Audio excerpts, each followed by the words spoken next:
Hello friends, welcome.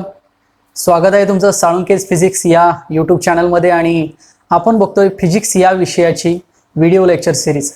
आपण last लेक्चरला rotational dynamics हा topic सुरू केलेला आहे आणि त्याच्यामधले बरेचसे पॉईंट्स आपण बघितलेले आहेत. आपण लास्ट लेक्चरमध्ये applications of the UCM discuss करत होतो.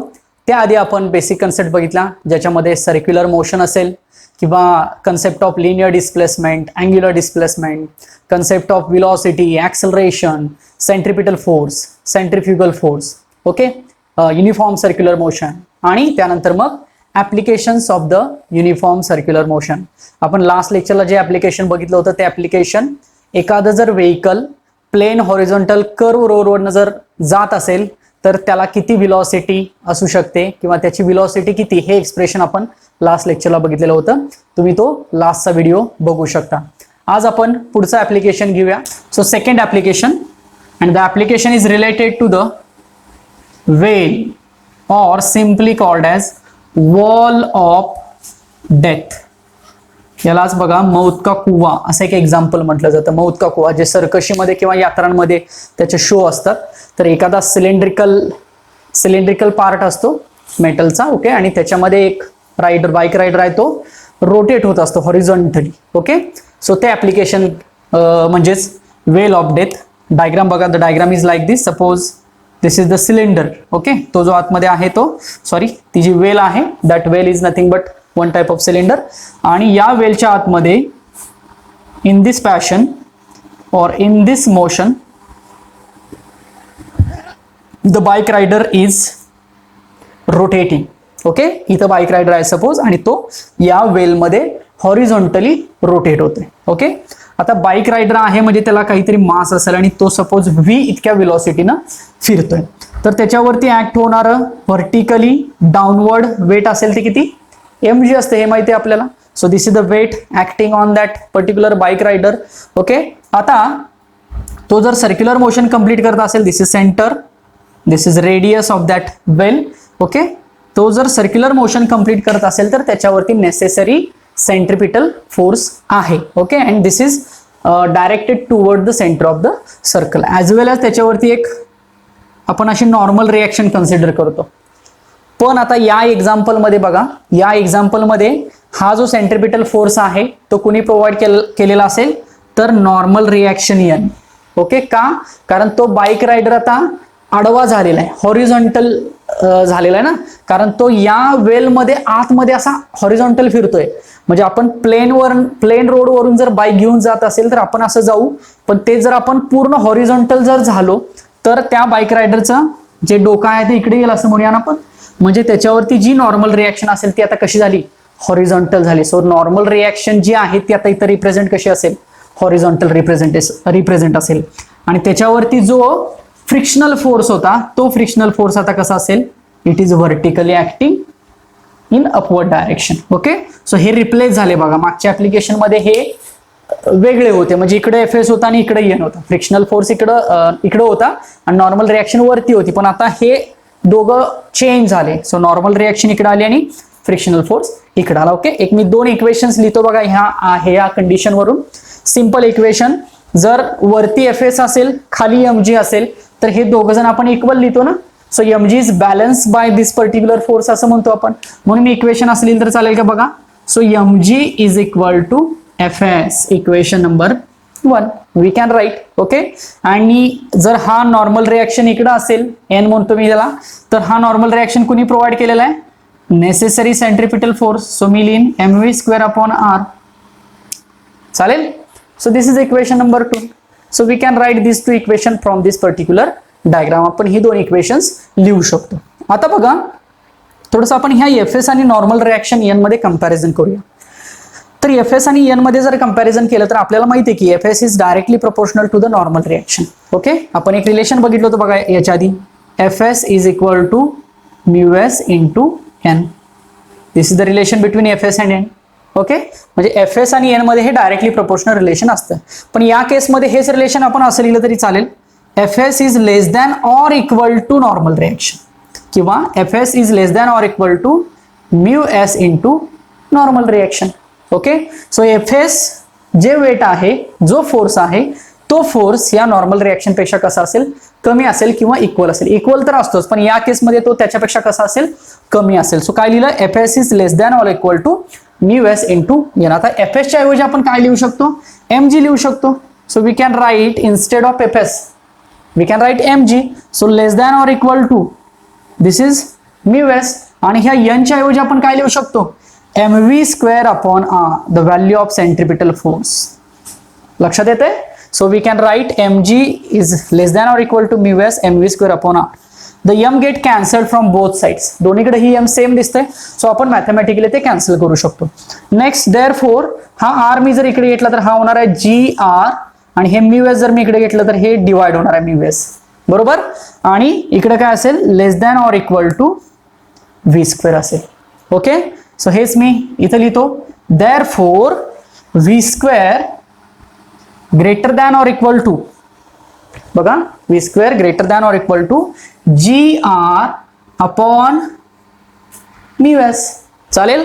मग जर मी स्क्वेअर रूट घेतलं तर देअरफॉर, आता इथं बघा हे sign greater than or equal to आहे, आपण इक्वल टू सुद्धा लिहू शकतो, पण इथं जर व्हेलॉसिटी ग्रेटर दॅन असेल याचा अर्थ ही जास्तीत जास्त व्हेलॉसिटी असेल, सॉरी कमीत कमी व्हेलॉसिटी असेल ना, ग्रेटर दॅनचा साइन आहे याचा अर्थ. So this from this equation we will get the minimum velocity expression. Square root घेऊया. सो स्क्वेअर रूट घेतलं तर under root gr upon μs. Okay, so this is the expression of the velocity of that bike rider. म्हणजे bike रायडरला कमीत कमी इतक्या व्हेलॉसिटीनं आपली circular motion complete करावी लागेल. So this is the expression for minimum velocity of rider in wheel, किंवा stunt man म्हटलं तरी चालेल. बघा, तो जो रायडर आहे म्हणजे स्टंट मॅन आहे, तो स्टंट करतो हॉरिझॉन्टली. आपल्याला ते शक्य नाही ना, by practice it can be possible.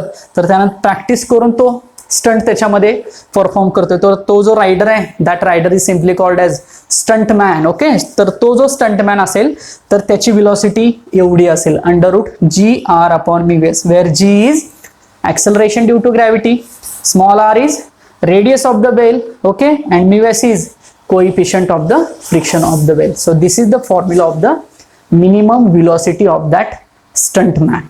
Okay, so this is the second application of the uniform circular motion, that is well of death, मौत का कुवा.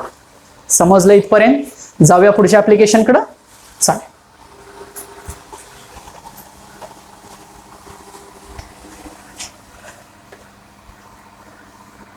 यातले बरेचसे पॉइंट्स पाठीमागच्या वर्षी जो सिलेबस होता त्याच्यामधलेच आहेत.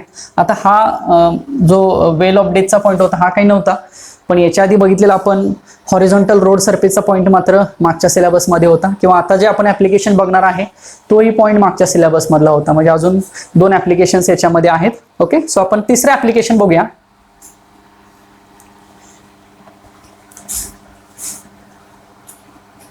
Conical pendulum. Okay, conical pendulum. आता conical pendulum, okay, conical pendulum कसा असतो, त्याचं स्ट्रक्चर काय आणि त्याची डेफिनेशन काय, आपण ते पहिल्यांदा बघूया. मी पहिल्यांदा डायग्राम एक्सप्लेन करतो, तुम्हाला कोनिकल पेंड्युलमचं स्ट्रक्चर लक्षात येईल, आणि मग डेफिनेशन काय सिंपलच आहे. ओके, डायग्राम मध्ये काय आपल्याला करता येईल बघा. एक रिजिड सपोर्ट आहे, suppose this is rigid support. Okay, तर या रिजिड सपोर्टला एक स्ट्रिंग कनेक्ट केलेली आहे, स्ट्रिंग. आता ही जी स्ट्रिंग आहे, ओके, ही स्ट्रिंग कशी आहे, ह्या स्ट्रिंगला मास नाहीये, म्हणजे स्ट्रिंग अवेलेबल आहे, but considered it's mass is near about 0, negligible mass आहे असं आपण म्हणूया. ही स्ट्रिंग इनएक्सटेन्सिबल आहे, बरोबर. ओके, सो ही स्ट्रिंग ह्या रिजिड सपोर्टला फिक्स केलेली आहे, आणि ह्या स्ट्रिंगला एक पार्टिकल कनेक्ट केलेला आहे, एक ऑब्जेक्ट कनेक्ट केलेला आहे. त्या ऑब्जेक्टला काय म्हटलं जातं बघा, Bob. Very interesting name, the Bob. A very small tiny particle which is connected to the string and the string is connected to the fixed support. Simple. एक फिक्स सपोर्ट घेतला, ह्या फिक्स सपोर्टला एक दोरी बांधलेली आहे आणि त्या दोरीला एक छोटंसं वस्तुमान असलेला एखादा पदार्थ अटॅच केलेला आहे. So this is called as Bob. Okay, आता ही तर एवढी तर कंडिशन समजते. आता मी काय करतो बघा, हा जो बॉब आहे आणि ही स्ट्रिंग आता इथं जरी रिजिड सपोर्टला कनेक्ट केलेली असली तरी आपण म्हणूया की ती आपण हातामध्ये घेतलेली अशी like this. Okay, so this is my rigid support, this is string and the Bob is here. Okay, मग मी थोडीशी दोरी ही फिरवतो, पण कशा पद्धतीने फिरवतो बघा मी, लाईक दिस पॅशन, जेणेकरून हा जो बॉब आहे तो सर्क्युलर मोशन मध्ये फिरेल. म्हणजे जर मी खालून बघितलं किंवा वरून बघितलं तर मला तो जो बॉब आहे तो असा वर्तुळाकार पोझिशन मध्ये फिरतोय, सर्क्युलर पोझिशन मध्ये फिरतोय असं दिसेल. लक्षात येते? म्हणजे जेव्हा हा बॉब रोटेट केला जाईल तेव्हा ही डायग्राम कशी तयार होणार बघा. सपोज दिस इज स्ट्रिंग, आता स्ट्रिंग इकडे येईल, हा बॉब असेल पुन्हा, बरोबर, like this the circular motion can be possible. म्हणजे आता हा दिसायला कोन दिसतोय, कोन असतो, लक्षात येते, जो कोन असतो त्याच्यासारखं हे स्ट्रक्चर दिसतंय म्हणून त्याचं नाव काय आहे, कोनिकल आहे. आणि पेंड्युलम म्हणजे काय, pendulum is one part of pendulum is part of oscillatory motion. Pendulum म्हणजे ज्याच्यामध्ये ऑसिलेशन्स होतात. आता ऑसिलेशन्स म्हणजे सायकल्स, रिपिटेशन्स, रिव्हॉल्युशन, गोल गोल फिरतोय ना तो Bob.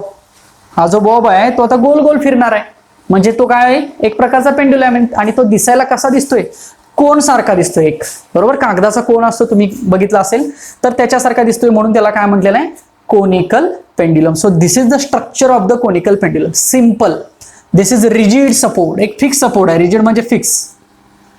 This is rigid support, this is the string and this is the bob connected to the string. आणि तो बॉब जर असा रोटेट झाला तर it is nothing but the conical pendulum. So definition simple आहे, it is a tiny particle, very small particle called as bob is connected to the massless inextensible string and the string is connected to the fixed rigid support, simply called as conical pendulum.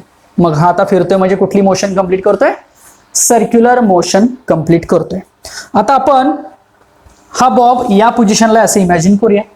Okay, इथं आलेला आहे Bob, rotate होतोय, त्यातली ही position आहे. एक सर्कलवरचा एक कुठलाही point घेतो आपण आणि ती पोझिशन सांगतो. So this is the position of the Bob. Okay, आता मग माहिती आहे की आपल्याला जर ह्या बॉबला एक मास आहे, दॅट इज स्मॉल एम म्हणतो मी, it has mass small M. Okay, मग त्याच्यावरती वेट असणार आहे, हे तर माहितीच आहे आपल्याला. सिंपल. आता हा बॉब सर्क्युलर मोशन कंप्लीट करतोय, बरोबर, हा बॉब सर्क्युलर मोशन कंप्लीट करतोय. मग ती सर्क्युलर मोशन कुणामुळे कंप्लीट करतोय, तर ह्या दोरीमध्ये असलेल्या टेन्शनमुळे. So simple, the tension which provides the necessary centripetal force and the Bob is rotating and completes the circular motion. मग आता ह्या स्ट्रिंग मध्ये जे टेन्शन आहे ते टेन्शन कसं असेल बघा, लाईक दिस. बघा इकडंच असेल ना, का तर दोरी इथून स्टार्ट झालेली आहे, इथं दोरी फिक्स केलेली आहे. So this is the direction of the tension. आपण त्या टेन्शनला पण नाव देऊया, सपोज T0. समजल्या दोन गोष्टी, एक mg रिप्रेझेंट केला मी आणि एक T0 रिप्रेझेंट केलं. अजून एक कन्सिडर द अँगल. ही जी स्ट्रिंग आहे ती वर्टिकल म्हणजे जी हाईट आहे त्या स्ट्रिंगची, त्या हाईट बरोबर किती अँगल कंप्लीट करते, थिटा इतका अँगल कंप्लीट करते. हा अँगल कमी जास्त असू शकतो ना, आपण जर हळू फिरवलं तर ही स्ट्रिंग अजून इकडे असेल, थोडासा अँगल तयार होईल. अजून जोराचा फिरवायचा प्रयत्न केला तर हा बॉब अजून वरती जाईल ना, अँगल अजून वाढेल. सो डिपेंड्स, अँगलवरती डिपेंड आहे ना सगळ्या गोष्टी. आपण किती हळू फिरवतोय, किती जोरात फिरवतोय, त्याच्यावरती हा अँगल काय होतोय, व्हॅरी होतोय.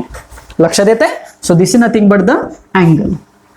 आता बघा इथं अजून मी काही कंपोनंट्स, आता हा जो T0 आहे टेन्शन, हा दोन कंपोनंट्स मध्ये रिझॉल्व होते. One component is like this, vertical component, and another one component is like this, horizontal component. Okay, मग vertical component हीच डायग्राम मी थोडीशी अशी करतो बघा. हे आता कंपोनंट्स किंवा कंपोनंटचं डिवायडेशन बऱ्याच ठिकाणी येतं बघा. ठीक आहे. तर कंपोनंट्स कसे डिवाइड करायचे हे मी तुम्हाला सांगतो. आता इथं अँगल थीटा आहे. ओके, लक्षात कसं ठेवायचं बघा. So this is again theta, similar. आणि हा जर थीटा असेल तर हा पण थीटाच असेल ना ऑब्विसली. सो हा थीटा म्हणल्यावर हा थीटा असेल. म्हणजे आपल्याला एक स्क्वेअर मिळाला. मी इकडे स्क्वेअर ड्रॉ करतो बघा. तो सॉरी रेक्टँगल सारखं दिसतं नाही. सो अँगल आपला इथं थीटा आहे, इथं थीटा आहे. ही वर्टिकल पोझिशन आहे, ही हॉरिझॉन्टल पोझिशन आहे. सिंपल. इथं बॉब आहे आपला हा. ओके, आता हा जो हायपोटेनियस आहे, या ट्रायंगलमध्ये आता ह्या रेक्टँगलमध्ये 2 ट्रायंगल तयार झाले, तर हा हायपोटेनियस झाला बघा. आणि हा हायपोटेनियस म्हणजेच कोण आहे, टेन्शन आहे ना. सो मी रिप्रेझेंट करतो tension is nothing but the hypotenuse T0.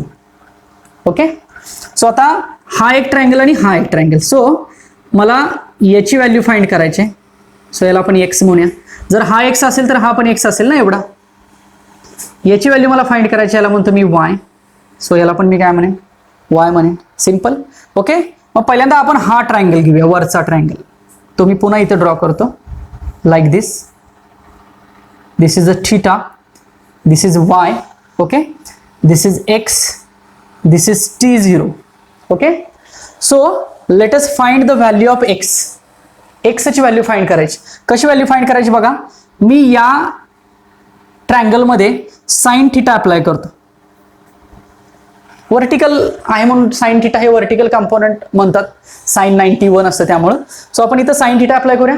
Sine theta apply केला तर काय येईल बघा. साइन थीटा म्हणजे काय, opposite upon hypotenuse. So what is the value of x. So x is equal to T0 sine theta. सो कुठं आहे x, इथं आहे बघा. म्हणजे इथं लिहू मी T0 साइन थीटा. लक्षात येते.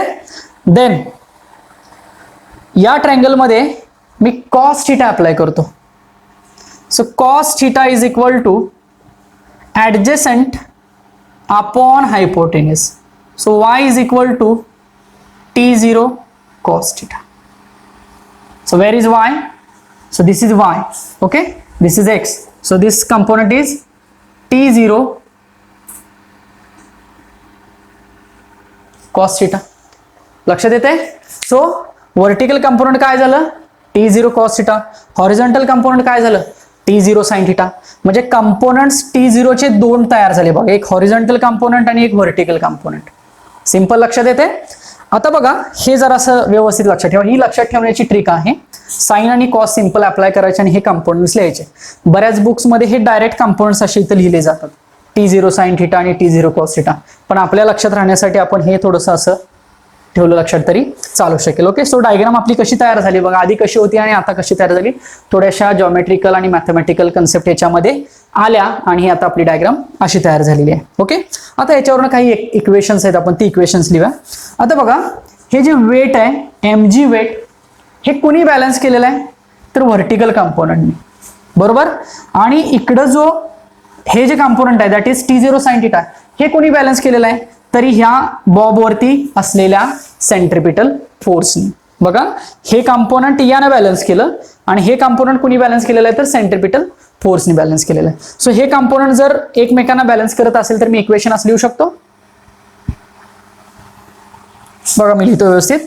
mg is equal to T0 cos theta. Let us consider equation number 1. काय म्हटलं मी, the weight is balanced by the upward component T0 cos theta. Next, हे कंपोनंट आहे ते कोणी बॅलन्स केलेलं आहे, centripetal force. So T0 sine theta, T0 sine theta हे कोणी बॅलन्स केलं, mv स्क्वेअर अपॉन r. हेच इक्वेशन मी असली तर चालेल. mr omega square is equal to T0 sine theta. याच इक्वेशनवरनं हे लिहिलं ना. हा पण सेंट्रिपिटल फोर्स आहे आणि हा पण सेंट्रिपिटल फोर्स आहे. हे असं का लिहिल्याचं कारण पुढे कळेल तुम्हाला. सो पहिल्यांदा आपण ह्या 2 इक्वेशनचा विचार करूया. इक्वेशन नंबर 1 आणि इक्वेशन नंबर 2. मी इथे लिहितो वाटल्यास, फ्रॉम इक्वेशन्स 1 अँड 2. बघा, पहिलं आणि दुसरं इक्वेशन बघा, सिंपल डिवाइड करूया आपण. सो इक्वेशन 2 पहिल्यांदा घेऊया. mv square upon R divided by, याला हे डिवाइड करूया, mg is equal to T0 sine theta upon T0 cos theta. Simple divide करतोय आपण, m दोन्हीतला कॅन्सल होईल. सो राहील therefore v square upon R G is equal to T0 cancel होईल आणि sine theta upon cos theta म्हणजे कोण असतो? tan theta. Okay, therefore v square is equal to R G tan theta and therefore v is equal to rg tan theta आणि हे जाईल under route मध्ये, square route मध्ये v is equal to rg tan theta. So this is the value of linear velocity of the bob. So ह्या बॉबला linear velocity किती असेल? rg tan theta. Simple, म्हणजे थोडक्यात आपण याच्यावरून म्हणू शकतो, आता r आणि g काही कॉन्स्टंट आहेत, सो वेलोसिटी पुन्हा थीटावरती डिपेंड आहे ना. सिंपल आहे, जेवढा थीटा असेल त्याच्यावरती वेलोसिटी डिपेंड आहे, या इक्वेशन वरून आपण सांगू शकतो. So this is the first expression of the linear velocity. शब्द लक्षात ठेवा, लिनियर वेलोसिटी, कारण पुढे अँग्युलर वेलोसिटी पण शब्द येणार आहे, त्यामुळे आता लक्षात ठेवा v is the linear velocity. आणि कसं आलं, कुठनं आलं बघा, ते लिहिलं मी.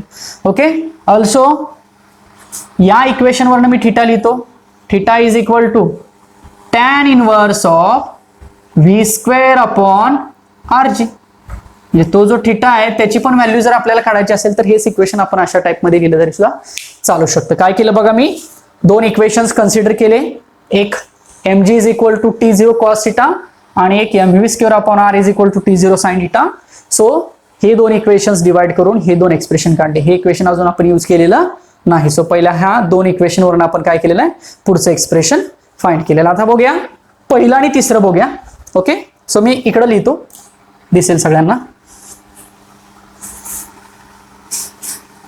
हे जर सेपरेट ट्रिक मी आता लिहिली होती, ती जर पाहिजे असेल तर तुम्ही व्हिडिओ पॉज करून ही ट्रिक सेपरेट लिहू शकता. ही शक्यतो कुठं बुकमध्ये दिलेली नसते, पण ही जर सेपरेट माहीत करून घेण्याची, कारण बऱ्याच ठिकाणी असे कंपोनंट्स रिझॉल्व्ह केलेले दाखवले जातात. ओके, सो आपण पुन्हा लिहूया पहिले equations. So from equation 1 and 3, मग अशी काय केलं होतं मी, फ्रॉम इक्वेशन 1 and 2 म्हटलं होतं, आता मी फ्रॉम 1 and 3 म्हणतो बघा. सो 1 and 3 पुन्हा डिवाइड करूया, ठीक आहे. सो mg अपॉन किंवा mr ओमेगा स्क्वेअर वरती घेऊया आणि अपॉन mg घेऊया, हे डिवायडेड बाय हे. Simple, is equal to mr omega स्क्वेअरची व्हॅल्यू किती आहे, T0 sine theta upon mg ची व्हॅल्यू किती आहे, T0 cos theta. m cancel होईल, T0 कॅन्सल होईल, राहिलं काय, r omega square. Therefore r omega square upon g is equal to sine theta upon cos theta. चालेल.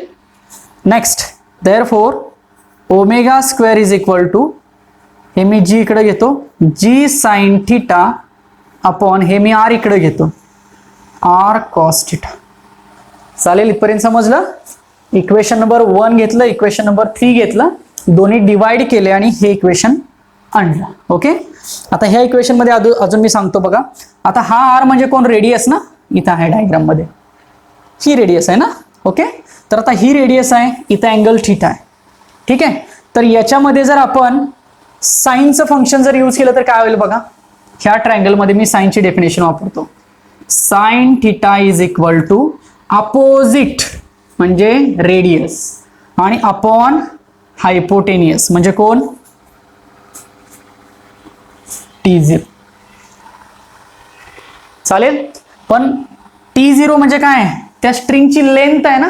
So let us consider length L म्हणतो मी, चालेल का.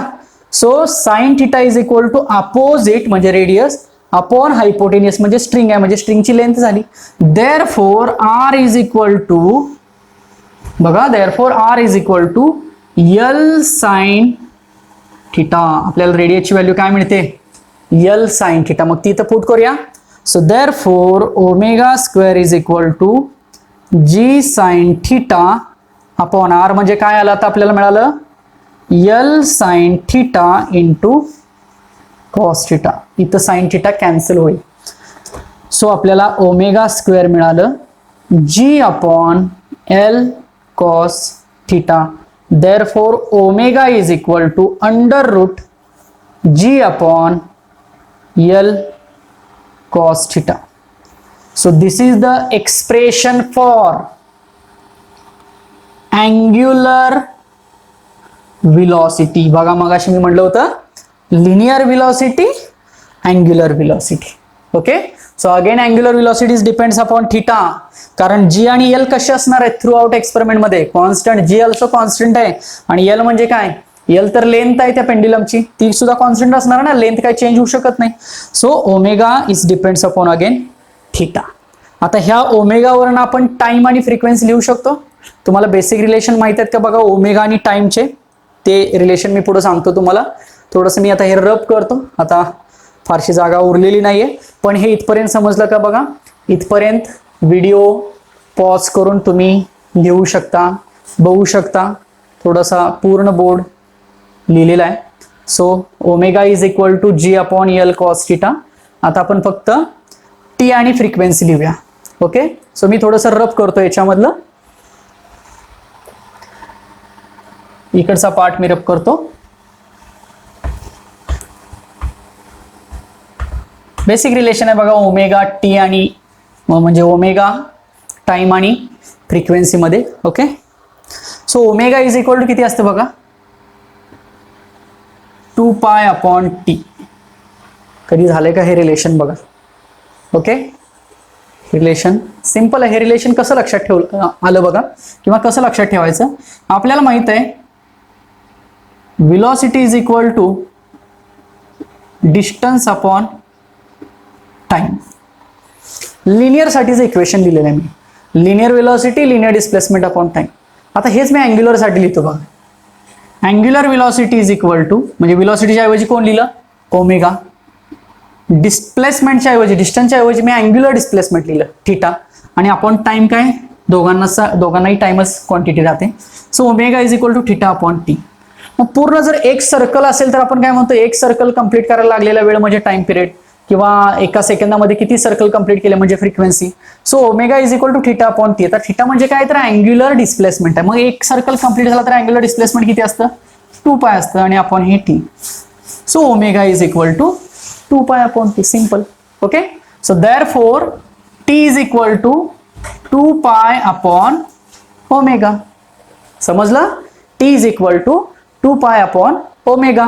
मग आता ओमेगाची व्हॅल्यू काय आहे बघा under root G upon L cos theta.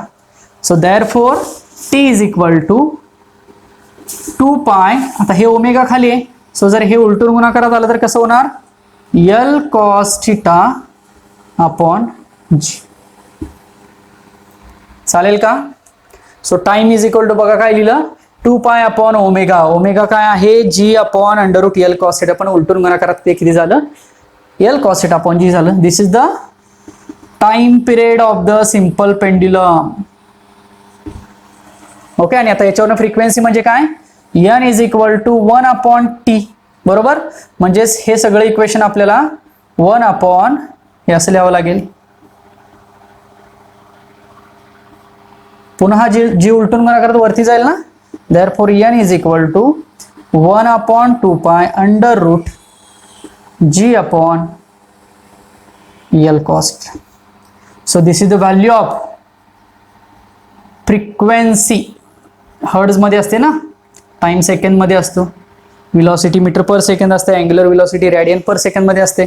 So this is the formula for frequency of the conical pendulum. बघा आपण कोनिकल पेंड्युलमचे सिंपल पहिल्यांदा डायग्राम ड्रॉ केली, समजून घेतली डायग्राम. त्याच्या आधी कोनिकल पेंड्युलम म्हणजे काहीतरी एक दोरी फिक्स सपोर्टला बांधलेली आहे आणि दोरीला एक छोटासा बॉब मास कनेक्ट केलेला आणि ती दोरी फिरते. That is a simple pendulum.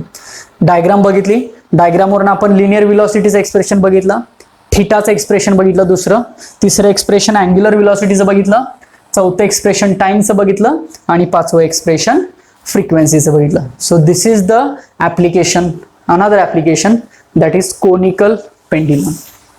I hope की तुम्हाला हा पॉइंट आणि वेलचा पॉइंट समजला असेल.